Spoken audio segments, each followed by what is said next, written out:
நபி ஸல்லல்லாஹு அலைஹி வஸல்லம் அவர்கள் சொன்னார்கள், இரண்டு வார்த்தைகள் உண்டு, நாக்கில் மிகவும் எளிது, நன்மை தராசில் மிக கனமானவை, அருள் மிகுந்த அல்லாவுக்கு மிகவும் பிரியமானவை. அவை சுபஹான் அல்லாஹி வபிஹம்திஹி, சுபஹான் அல்லாஹில் அசீம்.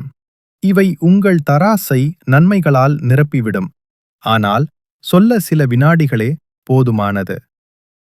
ஒரு நாள் நபி ஸல்லல்லாஹு அலைஹி வஸல்லம் அவர்கள் ஜுவைரியா ரலியல்லாஹு அன்ஹா அவர்களை காலை நேரத்தில் அல்லாவை நினைத்துக் கொண்டு அமர்ந்திருப்பதை பார்த்தார்கள்.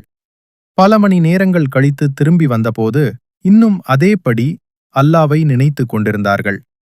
அப்போது நபி ஸல்லல்லாஹு அலைஹி வஸல்லம் அவர்கள் கூறினார்கள், நான் சில வார்த்தைகள் சொன்னேன், அதை நீ சொன்னால் நீண்ட நேரம் செய்த திக்ருக்கு சமமான பலன் கிடைக்கும். அவை சுபஹான் அல்லாஹி வபிஹம்திஹி அதாத ஹல்கிஹி வரிதா நஃப்சிஹி வஸினாத அர்ஷிஹி வமிதாத கலிமாத்திஹி. அன்பான சகோதரர்களே சகோதரிகளே, இந்த திக்ரு மிகுந்த பலனை தருகிறது. சிறிது நேரம், சிறிய வார்த்தைகள், ஆனால் பலன் அளவற்றது.